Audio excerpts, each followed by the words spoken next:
We're back.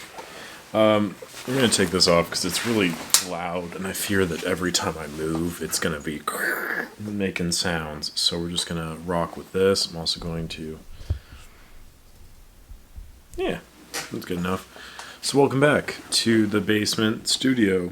We're here to answer the age-old, as in within the last few months, question of what to shoot if not Cinestill 800T.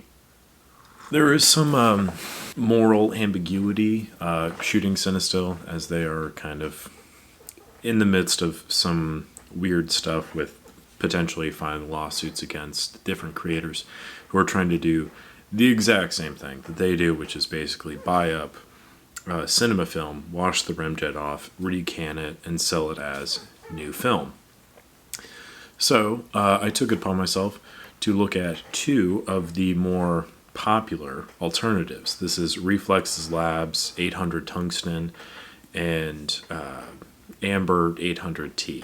I have some results from those rolls, and I'm going to walk through them and give you kind of my assumption as to if this is a style of film you want to shoot, what's a good alternative, and just some more transparency in this discussion. I don't really like Cinestill. I've never really been a huge fan of the brand.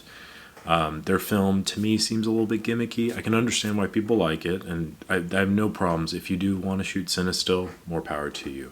This is just if you don't have Cinestill money, if you kind of want to experiment with that type of film, but you don't want to give money to a company that could potentially file lawsuits against smaller companies. This is just what this video is for. And again, these are just photos I took. My photography, not the best in the world. Not here to claim that it is. This is just my opinion, and I'll walk through some of the results. So first we have the Reflx Lab 800 Tungsten. They had to call it that because the whole situation was Cinestill was trying to copyright 800T. So here's the first shot I got of this. I shot most of this roll in LA. So it's very sunny conditions, and you can see that there's a bit of a static mark here on the top. But overall, the colors are pretty nice. There's that kind of signature tungsten balance look to it. It's not too poignant, aggressive, but it is there. Here we have the first night shot. And I think overall it definitely kept a lot of the detail in the shadows. You see the cars down here in the parking lot. They're nice and green still. You have a little nice touch of glow around some of the significant light sources, but it's not too much, which I kind of like. And again, detail, which is a huge thing. Here we have another shot. This one was exposed more for the darker side of the freeway here. So a lot of the sky is kind of blown out, but you see a lot more halation around the light. And I think the colors overall are pretty accurate to what it looks like. Here we have another night shot. Again, kind of similar situation, but this time it was kind of, I was metering more for the horizon here. So I think that the shadows here still have decent detail retention. It doesn't just look like a blob. And I was really impressed with how this turned out. Down here we have one from the pier, and you can see it's kind of the same situation. We have a little bit less detail here in the lower light settings, but overall there's still something going on here. You can tell that this isn't an 800 speed film, but I do think overall the shot turned out pretty nice. I was going for a kind of lively look, I wanted it to look like in a crowd of people, and I think I achieved that shot pretty well. This one is one of my favorites, I think, of the roll itself. I really enjoyed kind of the light halations from the light sources here, the really dark blue water, the horizon, the sharpness of focus on this guy's fishing rod in particular, I think really turned out well. It looks kind of otherworldly, but also still very familiar. I just really enjoyed that shot. Moving on, this was the next day at the Getty Museum.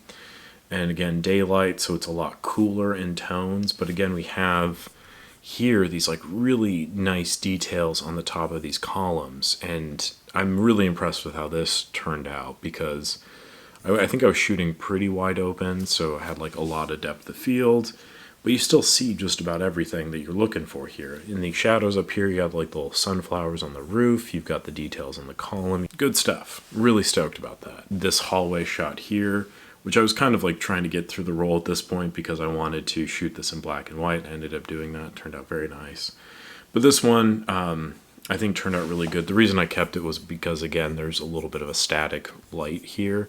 So what happens when the remjet's removed from this cine film, if you rewind it too fast, that actually creates a bit of static, which can create these weird kind of imperfections that look kind of like light leaks, but it's on just the film itself because the film has become a little bit more fragile. But overall, again, really nice detail in the film. The color I really enjoy. It's kind of cooler. It's a little bit more muted and colored in the daylight, but it does still look pretty all right. So that was the 800 Tungsten from Reflx Lab. Big fan of that. And I'm going to move on to Amber here. And Amber is a little bit more expensive. Reflx Lab film is like $12. It comes in a nice little metal can. Amber, I think, was a little bit more, and you get less shots. I think it's only like 27, and it's like $15 a roll or something like that. A little bit more up towards Cinestill prices. And I'll be honest, I'm not really excited about these results as much. I shot this roll in Phoenix when I was visiting my family, but I'll be honest, I'm okay. Like, it's fine, but like, let's just talk about it. So here's a shot of my mom. We're sitting at a little cafe, and it should be on exposure. Just for reference, I had like a really hard time picking photos from the 800 Tungsten roll because I was like, I don't want to pick all of these. I just want to pick like a few to talk about. But there were so many on that roll of 36 that I loved that I wanted to talk about. This one was a little bit more hard. Here we have a shot of some coffee mugs, and it has like a really green tint to it, which is to be expected, I would say, in like a daylight setting, but the interior lighting, we were sitting more inside the restaurant, so it was more of just like lighting from in here and then a little bit of sunlight coming in from outside. So it shouldn't have been this drastic, but it is what it is. Here we have a shot of the dog, and I picked this one specifically because there's very little detail in the image itself. Like, I'm not the best at focusing, man enough to admit that, but I did have this one in focus, and you can't really tell. Like, it just kind of looks blurry. It looks like there's just not a lot of texture in this photo. It just kind of looks smooth, washed out. The colors look all kind of like gross and kind of coagulated. And it's the same with this next shot here. This is just a shot of my dad with the dog on his lap. And we have a little bit of halation coming in from the window behind him, a little bit of like separation from his face in the background.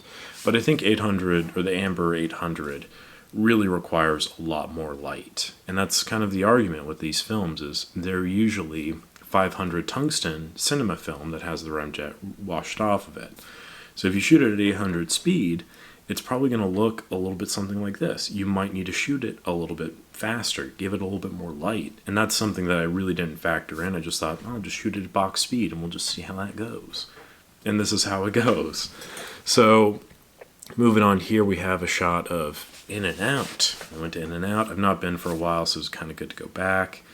And again, it just kind of looks bleh. Like, it's just like, you see a little bit of elation around the lights, but nothing really significant. I don't think I really nailed focus in this one as much, but like the quality you can taste sign is just, it just looks like yellow blotches. Like, there's no oomph to this image. Moving on to these next few, they're just there's no detail at all. Part of it could be my metering, part of it could just be the film itself. This one of the cactus I'm like very disappointed in overall because the coloring was fantastic, but you don't see any of that. It looks like old expired film. This one inside in the house, it looks green. And I don't believe the lights were like daylight balanced or anything, but it does look like just green fluorescent lighting, which is not a great look. And then this one we have is the best shot of this roll, which isn't really saying much. We notice there's a little imperfection here down by the bush closest to us. I really do like the crispness of the clouds. I like the cactuses. I think really what this needs, like I said before, is more light. And this one is definitely the brightest of all the things I've showed you so far. And I think it shows that. Like, it definitely performs a lot better with more light. So if you want to shoot amber, like, you totally can, but I do think it requires a lot more light than you might shoot with the Reflx Lab 800 tungsten. And I think that's kind of a roll-to-roll situation. I don't know if there's like a whole lot of